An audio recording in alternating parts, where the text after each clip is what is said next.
On the outskirts of Kampala, a worker from a children's charity has brought me to meet a man who knew that one of his neighbours kept a shrine, but thought it was harmless enough, until something utterly horrific happened to his 3-year-old son, Mukisa. One morning a few months ago, Mukisa was found lying in a pool of blood. His penis had been cut off. Doctors just managed to save his life.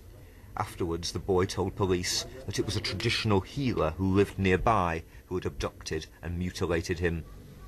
His parents now want witchcraft banned, but they're much more concerned about their son's future. Every time I look at him, I ask myself how his future is going to be, a man without a penis, and how the rest of the community is going to look at him with a private parts that can neither be attributed to a female or a male. Child abductions are not new in Uganda. In the north, in recent years, they've seen thousands disappear, abducted by Lord's Resistance Army rebels. Despite that, people here are no less shocked than they would be anywhere by the new reports of child sacrifice. Deaths aren't always investigated as promptly as they might be. The police lack resources. But the former witch doctor Paulino Angela and Vincent Olling of the charity FAPAD are pursuing their independent campaign against ritual killing. Today, they're heading deep into the bush to convert a particularly notorious witch doctor. First, inside his hut, they need to overcome his final doubts. He fears he'll be lynched if he continues his trade. But if he gives it up, the spirits he served may kill him. Finally, he agrees to talk.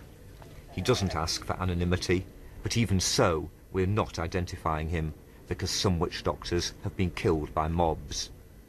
He won't tell us, as Paulino and Vincent say he told them earlier, that his clients bring human body parts, but he admits they bring blood. They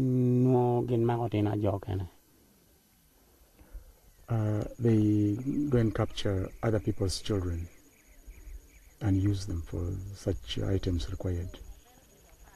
And then do they bring the heart and the liver here? Okay.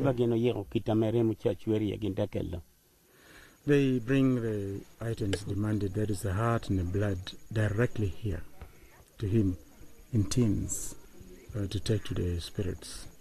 And how often does he get clients? On average, yes, what people who come to me on average are about 3 a week. 3 a week? About 3 a week, with all that the spirits demand from them. But he insists he's just a middleman.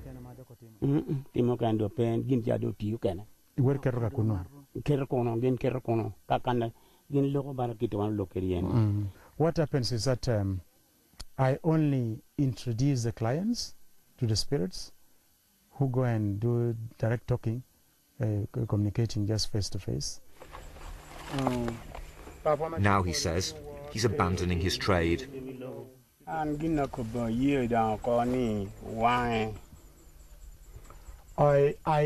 confess and declare that this thing should be banned. He's leading us, as he says he's never led outsiders before, to the spirit's home. And he'll let Paulino destroy it.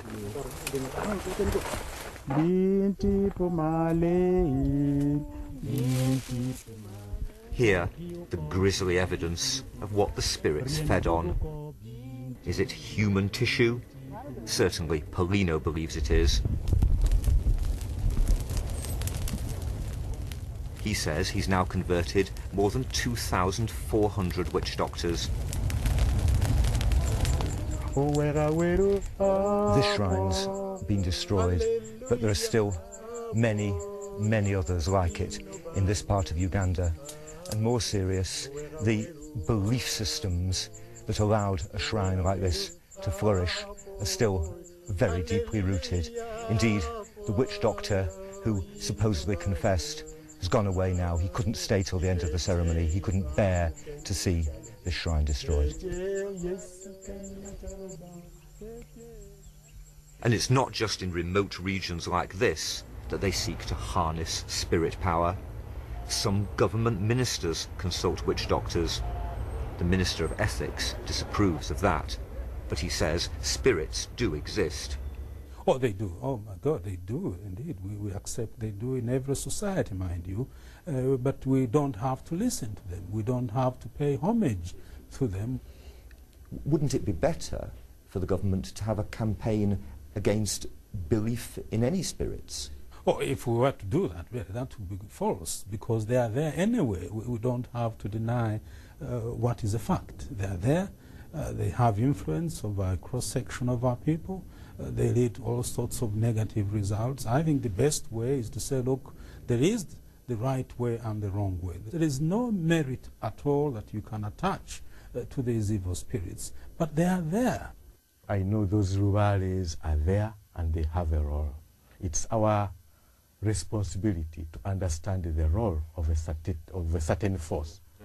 In his shrine in central Uganda, the leader of many of the country's traditional healers is telling a group of development studies students where his powers come from. I was not anointed by human beings.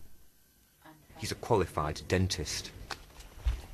But he prefers now to work deep in the forest, in the outdoor school of traditional healing that he's founded. His pupils learn to treat patients using what he calls African science. You call it different names for different purposes. But in our logic, it is not very logical. And for the most gifted students, that involves possession by spirits.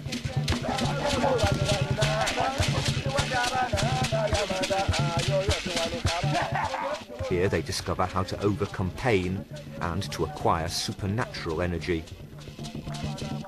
Witchcraft was a Western packaging of African science, their way of understanding African science. I'm a spiritualist, and I hear voices, I hear sounds, I see people, what people can't see, but I cannot be described as a witch person. I'm not a witch. These people are against child sacrifice, against the activities of witch doctors. They simply call themselves traditional healers, but for outsiders it can be difficult to tell where the dividing line comes. At this academy, they want new legislation to distinguish between true healers and what they regard as dangerous quacks. We have had spirits for many millenniums, many years, and there hasn't been child sacrifice. There are more imposters, there are more pretenses, there is no regulation, proper regulation within the system. So anybody can do wrong things and escape to be a healer. We need to be recognized as a legal entity, and we can filter ourselves out. Hundreds of traditional healers and members of child protection agencies marched through Kampala recently, calling for a stronger law against human sacrifice. It's a demand that's supported by the government and by the police, though the police say that some witch doctors may actually be boasting of crimes they haven't committed because they want to be feared. I believe there is a lot of pretense. Yeah, I believe there is a lot of pretense from these traditional healers. Of course, there could be those exaggerations, so that they can first of all be looked at in a fearful way, and also for them to raise the prices. In this story, it's hard to know exactly where reality ends and myth begins. Is the reformed witch doctor, Paulino Angela, exaggerating his role to stress the power of Christ? And why has he taken such a big risk now, shocking even close associates by confessing so publicly to crimes that he's never detailed before? Won't he be arrested? I have done this work for quite a long time, and they already know me as a warrior in the drive to end abduction and killing of innocent children. So I think that alone should indemnify me. At least they should grant me amnesty. He'll be relieved that the ethics minister has told us that old crimes should now be forgotten. But Paulino Angela still has a long road ahead of him as he sets off again to cajole or threaten more stubborn witch doctors into giving up their bloody business.